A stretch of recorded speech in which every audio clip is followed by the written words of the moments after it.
My final take is storytelling is one of the most powerful communication skills you can have, and an okay story is better than no story. So don't aim for perfection with your stories.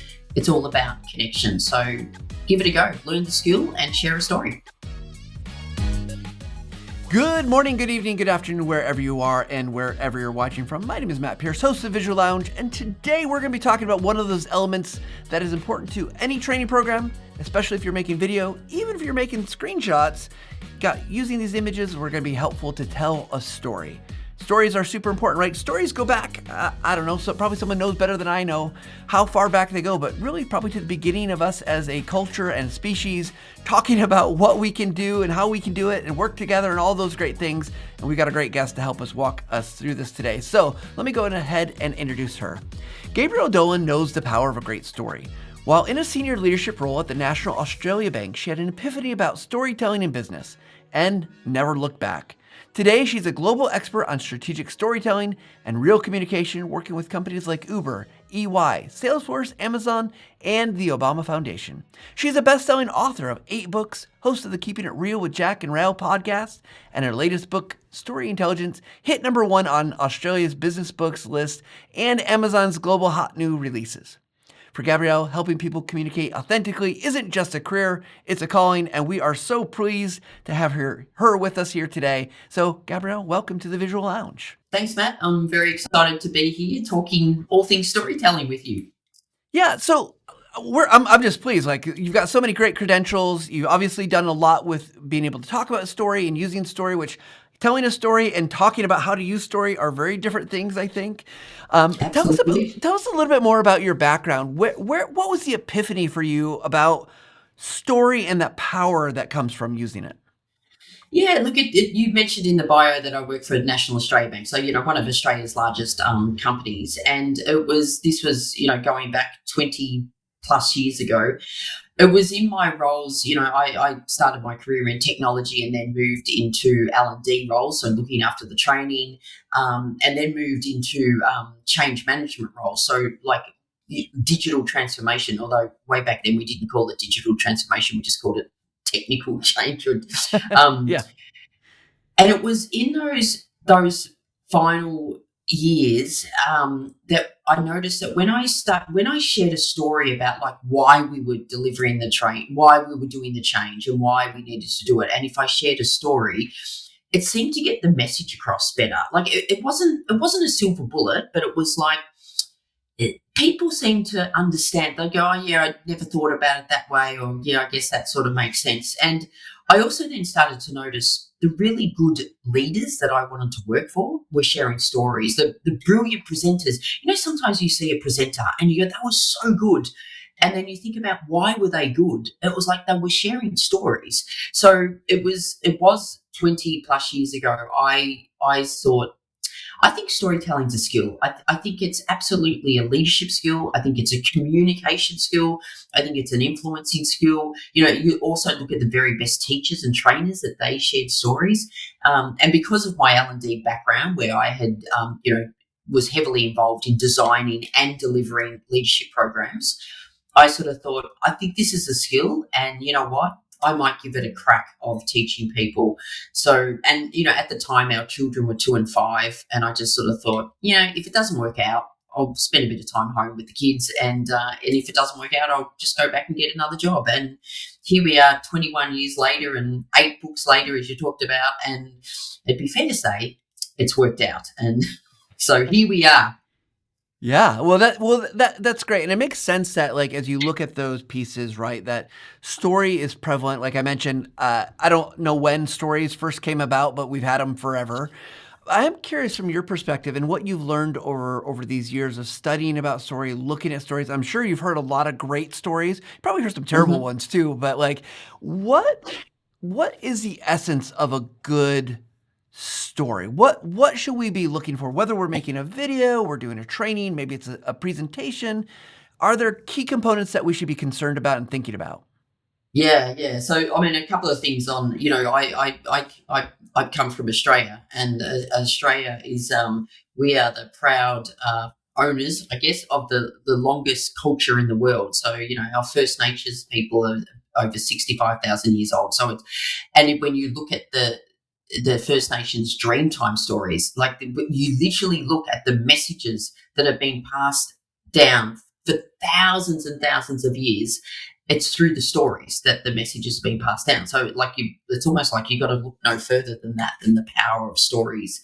But yes, I have heard some brilliant stories, and you're right, Matt, I have seen some really bad stories, or heard some really bad stories. I often, if I predominantly I go into organizations and run workshops, and sometimes they go, oh, the CEO or the head of the department wants to introduce you. And because they're about to I'm about to do a storytelling workshop, they think they need to tell a story, and they get up there and they do everything wrong to the point where I'm going, oh my God, I'm just going to come up after them and say, don't start your story that way and do this.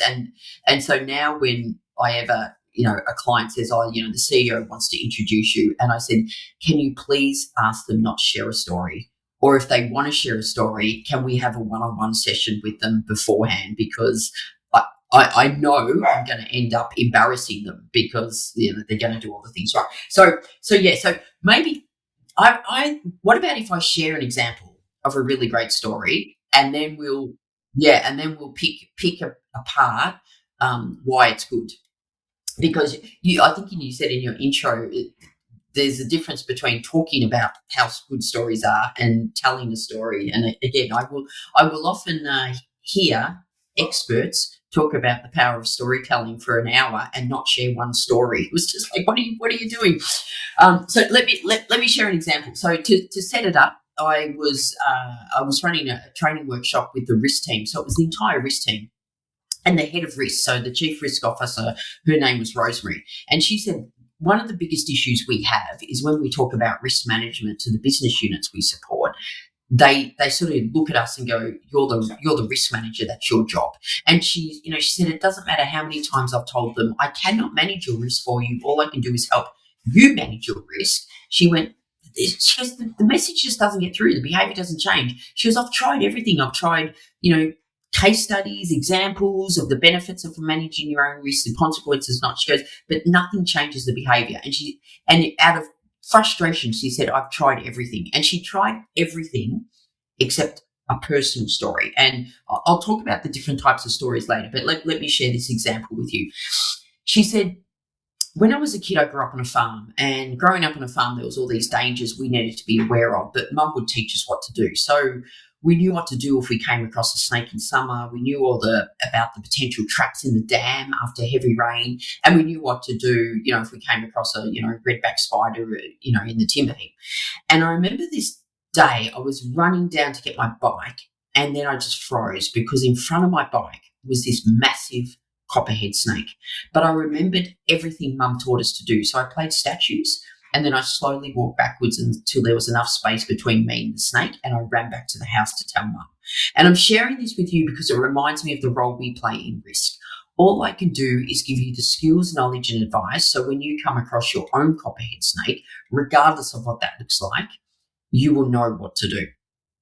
Now, Matt, let me ask you a few questions. Does that story help you understand the role of a risk manager better and the role you play in risk? Does it help you understand the message better?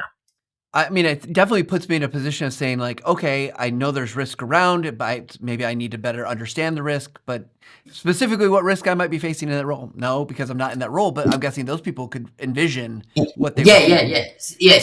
So her main message was, you need to understand the risks. I can help you when you get there, but you need to be on the lookout for them, right? So that was her main message. Do you think you'll remember that story? I will, because I was also thinking during the whole time, because I do not live in Australia.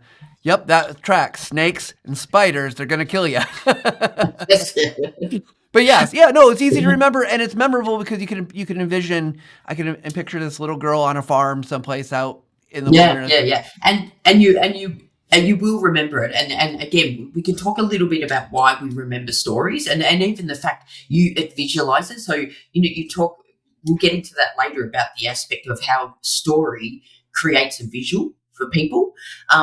But the final question is, if I just sort of said, can you retell that story now without losing its meaning? You wouldn't do it word for word, but you'd be able to retell that story. And so a lot of the times when we're communicating, the biggest challenges we have is, do people really understand what we're talking about? Like, do they really understand the message? Can they remember it? So when the meeting's over, the presentation's finished, the discussion's ended, the training workshop's done, can they actually remember that message? And if they had to, could they retell it to someone else? And a personal story, gives you traction on those three things: understand, remember, retell. When, facts and figures and data, all important, but not sticky. So stories make your message sticky. And, and I know from my days, running training, it's like the one thing I can think of training sessions I was in 30 years ago, and the one thing I remember is a story that was shared. In fact, it's like the only thing I remember is the story. Yeah, I mean, that's I love this analogy and this kind of this connection point here, because I do see that with stories and feel that in a variety of different settings, right? It's great for trainers, it's great for leaders, it's great for everybody. One of the things as you're talking about this, one being the visual lounge, I got to think about the visuals here. And I think there's a lot that you can do. Like, you told a great story that is memorable, that would have meaning without any visuals. And I think that's great. What role for you have visuals taken on throughout the storytelling? And usually I totally get, like, you don't need the story. Like in that story, I didn't need the visuals. I was making them in my head. Yep. But do visuals play a role for you in the work that you do? Yeah, so a couple of things on that. A really good story will help people create a visual in their head. And, if I asked you what you saw, and I could share that story with 100 people, and every person would describe something different. So they've created the visual in their own head, which can be really powerful. I think if you're going to match visual, and I often, I do presentation training as well as storytelling training, and it was like, if you're going to have like an image, I would say, to me, it's like, make it a image that's related to your story. And if you're sharing a personal story, so say for example, Matt, you were sharing a story when you were like, 10 and you won a trophy about something, to be like, I would say the image should be of little 10-year-old Matt holding the trophy up. And so that's the image. Or in fact, that just reminded me of a time when I coached someone, and they were sharing a story when they played cricket, and they were like about 18 when they started, because, and they said, I just played to, really be friends, have friends, and, go out for a drink and stuff. And I forget the story, but they talked about the first year they had a trophy for the worst fielder, and he won the worst fielder. And then, because clearly it was a fun thing. And then the next year he won best fielder, because he thought, I need to improve on this. And as he was saying it, I said, have you got a photo? He went, no. He goes, but I've still got the trophy. And I go, the trophy of the worst fielder or the trophy of the best fielder? He goes, no, I've got the trophy of being the worst fielder. That's the one he kept. And it was just this little tiny trophy. And he was on stage talking to, 100 so people. And then he pulled the trophy right at the end. So it's, so the visual, to me, that's the visual of the trophy, like the prop.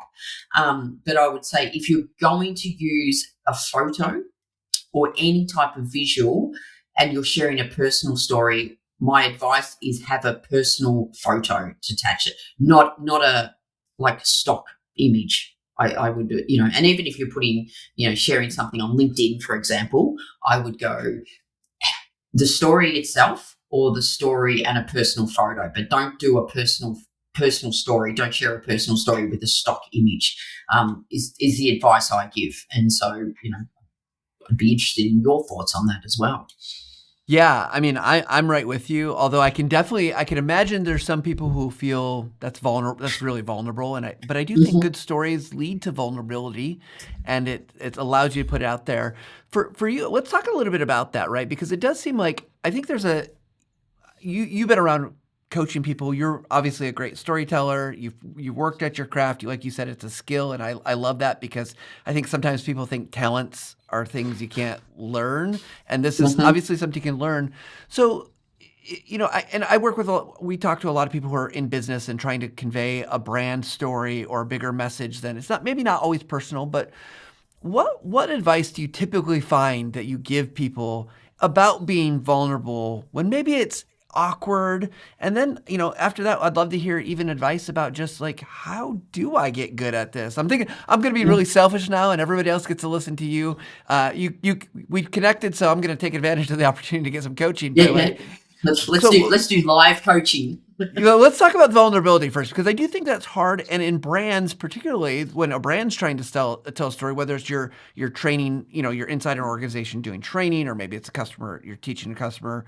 How do you make sure that's hitting the right notes and not awkward or maybe over the top or Yeah. not hitting? Yeah, yeah, Matt, you're totally right. One of the biggest barriers to people sharing stories is vulnerability, and it's not that the story is a vulnerable story. It's not like the story is, about this deepest, darkest, scary, big aha moments. It's just the concept of sharing a personal story. So, like, and even if you take that example of sharing a story when you're 10 or 18 and won a trophy for the worst fielder. Even that concept of sharing a personal story in business, there is so many people that think, well, it's not professional, or people will judge me, or what if no one's interested? So, and that's they're very real fears that then people go, oh, it's not appropriate to share a story, which is, it's actually, that's a very convenient story they're telling themselves because they don't have the courage to do it. So I often people say, what do you love about my job? What I love about my job is, I get people that have been in business forever, whether it's leaders or trainers or salespeople, and I teach them the power of storytelling, but how to do it. And often they come out of, during the workshop, they will go, it never ever occurred to me to share a personal story in a business setting. So it's almost like I give them permission to go, no, it's not only professional, but it's going to be the most powerful way you can communicate your message. So you need to do it. And then I teach them the framework of how to do it, which gives them the capability, the skill to do it, which I then hope leads to the confidence that they now feel more confident to do it and to give it a go. And I know once people have given it a go, the feedback they get, like I've had so many emails over the 20 years going, oh my God, I shared this story with my team and I couldn't believe how, the amount of people that came up and thanked me for it. And it's like, and they're going, this storytelling really works. And I go, I know, it really works. So, but I also know, and I also acknowledge the fact that it takes a little bit of vulnerability. And the cool thing is when you share stories, especially sharing stories of when it didn't work out, that is showing vulnerability. And what I mean by that, for example, I have been involved in values rollouts. A lot of training goes around what are the values, and predominantly I work with leaders to communicate the company values through personal stories. And and so let's just say, for example, Matt, one of your company values is integrity. And, I would work with leaders to go, well, what does that really mean to you? And get them to, and you'd be surprised how many people go, yeah. And they'll say something. And I go, what else does it mean to you personally? And I go, I don't know. I haven't really thought about it this much before, right? So, but let's just say, for example, I said, what does integrity mean to you? And you said a few things, and it was like, it means if you say you're going to do something, do it, right? That's what it really means to me. I would say, well, can you think of a time in your life where you have said you're going to do something and you didn't do it? And people go, and you would, like we've all done that, right?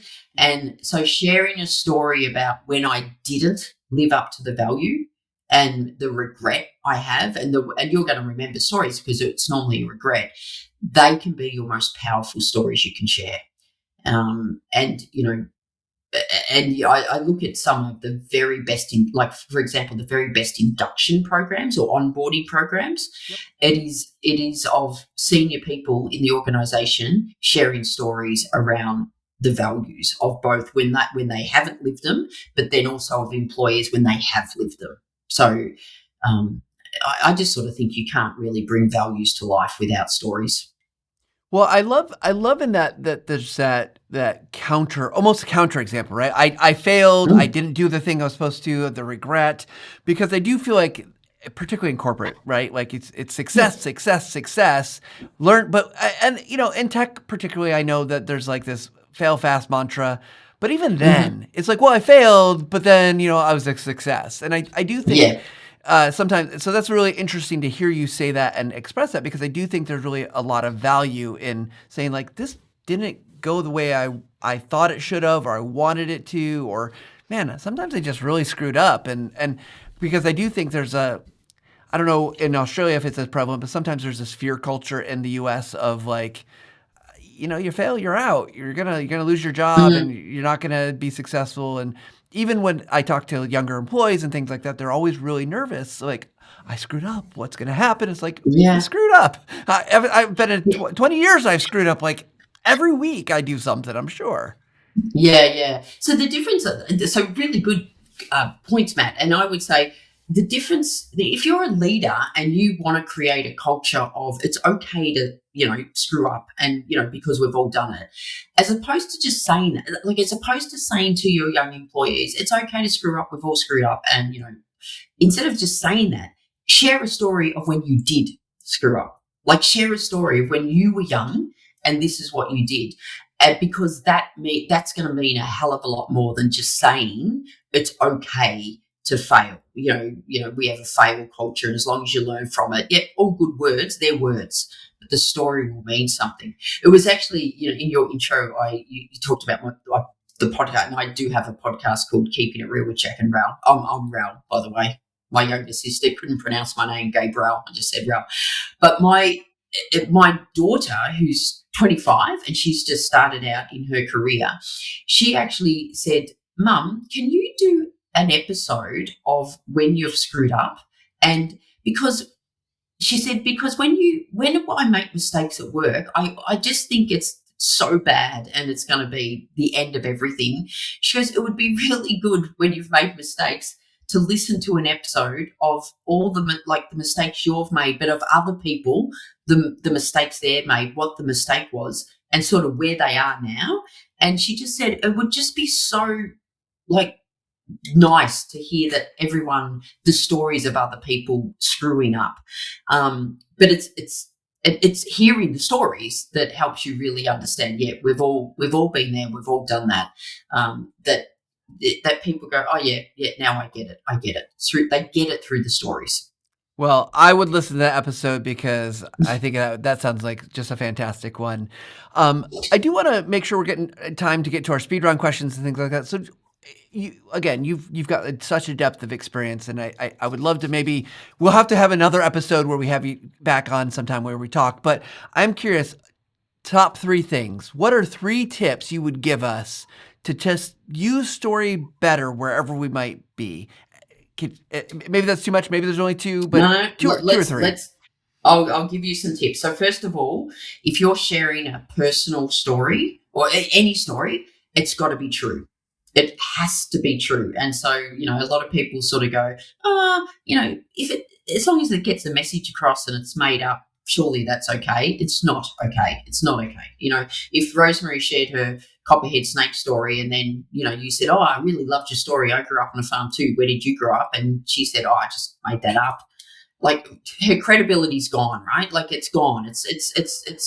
It's more than a little white lie. It's more than a lie. It's actually feels like a betrayal of trust. It feels like manipulation. So my key thing is absolutely true. And I truly believe, and it's the whole reason I wrote my latest book, in a world of AI generated content, our stories, our authentic stories, are needed now more than ever. So they've got to be true.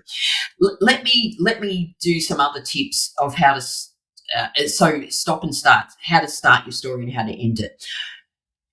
I think the most powerful way to start a story is with time and place. So, when I was a kid, I grew up on a farm. Or, last year we went on a holiday to Africa. So straight away, time and place indicates you're about to tell a story. One of the worst ways to start a story is let me tell you a story. When people go, let me tell you a story, it's like, please don't. It's like, and also worse than let me tell you a story is when people go, let me tell you a true story. Because that implies this one's true, all the other ones aren't true. So it puts doubt in people's head. So starting is really important. And the other end, you don't want to end your story with the moral of the story is, because there's the real skill is in how you end it. You want people to get the message, but you don't want to be like hitting them over the head with it. And so a final bonus fourth tip is make sure your stories are succinct. So my advice is around 60 seconds, 30 seconds, great. 90 seconds, okay. But if you were going 2 minutes, people are thinking get to the point. And the moment anyone starts thinking get to the point, you're losing them. You're being disengaged. So there's 4 tips for you all. I love it. And I love the succinct one, because that was one of the things I think about going into this, is that people often way too much, right? Way too much detail, way too much information. Yep. Well, unnecessary detail is, and I just go, you don't need that. You don't need that. So I think here's a fifth bonus one. Be very clear on your message, and the one single message per story. If you're trying to get too many messages across, then your story's going to go on forever. But one single message per story. Awesome. Well, Gabrielle, I want to move into our speed round questions. And normally, you can see, I'm for people that normally watch the show, I'm not in my office. I don't have my dice. So I'm going to ask you to pick a number between 1 and 12, and I'm going to give you these random questions that you don't know what you're about to be asked. I know. Part of me is a bit scared. Can I random, I'll just pretend I'm rolling the dice. That's right. It's like, bang. Okay. 4. 4. Okay. What's your guilty pleasure song or movie that you, well, secretly, but not so secretly because we're asking you about it, love? Oh, God, that's a really good one. My secret guilty song, I don't know the name of it, but you know that song, I Get Knocked Down, but I Get Up Again. Are you ever going to keep me down? I love that song.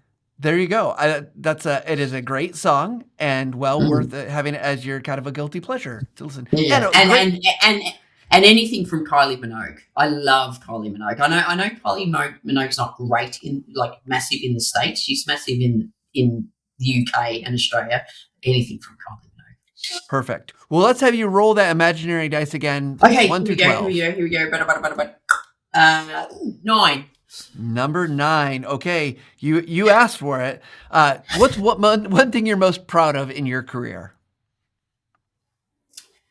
You know what? I've spoken about my books. I failed my final year of English at school, and by 1%. And the fact that I have written and published 8 books is the only person that's more surprised from me for doing that is my English teacher. So yeah, I'm proud of that. As you should be. Well done. And yes, it's because writing a book, not only just from a writing standpoint, it's a lot of work. It's a lot of work. It's a lot of work. And I have a good editor that I'll write and she'll just go, no, I've deleted that. I don't even know. That doesn't even make sense. Or she'd come back and go, what were you trying to say here? And you look at it and you go, I'm not sure what I was trying to say there. Or 1,000 words gets reduced to a sentence. I'm like, okay. Yep. Well, let's have you do one more, and then we'll wrap up. Let's go 7. Number 7. Okay. Well, this will be a tough one. If you had to shift careers and out of the world of teaching people about stories and using stories and being an author, could do anything, what would you do? Stand-up comic. I've done it. I've done it a couple of times, stand-up comedy, and I love it. But yeah, it's one of those things. If you never failed, that's what I would do. Okay. Yeah. Well, it doesn't say you wouldn't fail. You just be if you try. Oh, right. Okay, shit. Oh, okay, if there's a chance of failure, then yeah, I'm not going to do it. You just like the punishment, being up there trying to get people to laugh. Well, what I do keynote speaking, and my aim is to make it entertaining. And so a lot of people, come up afterwards and go, "Oh my God, you should be a stand-up comic." And I was like, no, if you're a stand-up comic, people expect you to be funny, right? Yeah. Like, but when you're a keynote speaker at a conference, they're not expecting funny, so you only have to be slightly funny, and people think you're hilarious. So I do sort of like this gig better, but Yes. Yeah. It's nothing worse than a bad stand-up comic, right? Like so, but No, a because, funny keynote all day long. Oh my God, yeah, absolutely. Well, Gabrielle, this has been fantastic to be able to chat with you and learn more about story. For people who are interested in maybe learning from you, following you, where would you invite them to connect with you, and what would you like to share with us? Yeah. So I'm on LinkedIn. So absolutely get on LinkedIn. And my website's just GabrielleDolan.com. But, it's my latest book, Story Intelligence, The Craft of Authentic Storytelling Made Smarter with AI. That's just been released. And I sort of feel like that's 20 years of my life in that book. So if you're just thinking, I understand the power of storytelling, want to get better at it, it's probably the best $25 investment you'll make is to get the book. Fantastic. And we'll make sure all those things are linked down in the doobly-doo down below. Yep. So, Gabrielle, we like to end our show the same way. We ask our guests, what is your final take? My final take is storytelling is one of the most powerful communication skills you can have. And an okay story is better than no story. So don't aim for perfection with your stories. It's all about connection. So give it a go, learn the skill, and share a story. I love it. Well, thank you so much for joining me in the Visual Lounge. Thanks, Matt. I love what was just said, because think about story and how many places it applies. It is that connection, as we were just told, right? It connects you to another person because you can see yourself, you can feel. Actually, I think there's an emotional connection with nerves and all that stuff that's happening. And story just makes everything a little bit better, clearer, understandable, and relatable. And so as you're making video, as you're making training, as you're doing all these things, use the power of story, as we just heard. Use the power of the connect, but also bring in those powerful images, whether it's video or images, to tell the story in a way that's going to really bring that message home. And of course, we hope in the Visual Lounge that you're taking these opportunities to learn and grow every single day. And we hope you take a little time to level up today. Thanks, everybody.